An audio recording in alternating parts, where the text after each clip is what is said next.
అశోక్ గారు ఇక్కడ ఇందాక నుంచి తొడలు చూపించే అంటున్నారు. అంటే కొత్తగా ఏమన్నా ట్రెండ్ ఏమన్నా క్రియేట్ చేద్దాం అనుకుంటున్నారా? ట్రెండ్ సెట్ చేద్దాం అనుకుంటున్నారా? అంటే ఇప్పటివరకు హీరోలు తొడలు చూపించడం ఫస్ట్ టైం, దాని గురించి ప్రమోట్ చేస్తున్నారు పదే. ఏంటి మగవాళ్ళు తొడలు చూడటానికి కూడా ఇంత ఉత్సాహం చూపిస్తున్నారు? కాదు సార్, మీరు చూపిస్తుంది మీరు కదా. ఆయన ఏమైందాక మీ గుండెల్లో పెట్టుకుంటా, ఇద్దరు అమ్మాయిలు ఇక్కడ పెట్టుకుని విశ్వకి నీ గుండెల్లో పెట్టుకుంటాం ఏంటి? మీరు మగవాడి తొడలు చూస్తానంటే ఏంటి అంత మంచి? అదే సార్, మీరే కదా చెప్పింది తొడలు చూపించే అన్నాడు. సెట్ చేద్దాం అనుకుంటున్నారా? మీరే అన్నాడు కదా విశ్వకి నీ గుండెల్లో పెట్టుకున్నాడు. ఇద్దరు అమ్మాయిలు ఇక్కడ పెట్టుకుని విశ్వకి నీ గుండెల్లో పెట్టుకుంటాం ఏంటి? సార్ నేను అడిగింది వేరేది సార్, అది అడిగింది ఆయన. నేను అడిగిన దానికి ఆన్సర్ చెప్పాలి మీరు. తొడలు చూపిస్తే తొడల గురించి డిస్కషన్ ఎందుకు? తొడగొడతాడని ఉద్దేశంలో చెప్తే మీరేదో ఎక్స్పోజింగ్ చూపిస్తారు. ఒక్కసారి అడిగాము, మీరు 2 సార్లు చెప్పారు.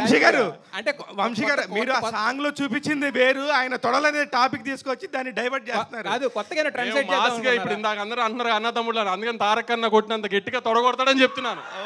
ఓకే కృష్ణ చైతన్య, నా తొడల గురించి డిస్కషన్ ఆపితే విల్ క్యారీ ఫార్వర్డ్. విశ్వక్ గారు విశ్వక్ గారు ఇక్కడ యాక్చువల్గా మీరు ఆల్రెడీ డైరెక్టర్. ఇంతకు ముందు నేను గట్టిగా కొట్టారు ఒకటి మాస్కో దాసు దమ్కి. ఇప్పుడు ఆయన అక్కడ తొడలు కాదు హిట్లు నేను చెప్పింది. అయితే మరి ఈ సినిమా డైరెక్ట్ చేస్తున్నప్పుడు, కృష్ణ చైతన్య గారు డైరెక్ట్ చేస్తున్నప్పుడు మీలో ఉన్న హీరో మాత్రమే అక్కడ కనిపించాడా? డైరెక్టర్ కూడా అప్పుడప్పుడు ఆయన తొంగి చూసాడా? నేను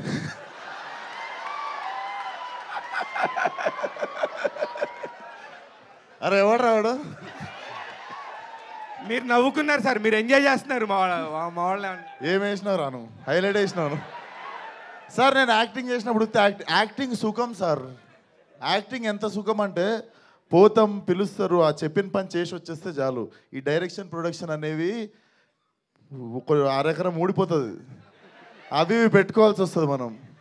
సో అంత హ్యాపీగా మనకంటే తెలివైన వాళ్ళు ఉన్నప్పుడు సరెండర్ అయిపోవాలి.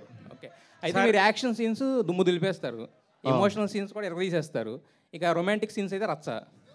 సో మరి ఏవి చేయడం గమనిస్తే నేను రొమాన్స్ చాలా తక్కువ చేస్తా. సరే, ఏది చేయడం ఇష్టం, ఏది చేయడం కష్టం మీకు?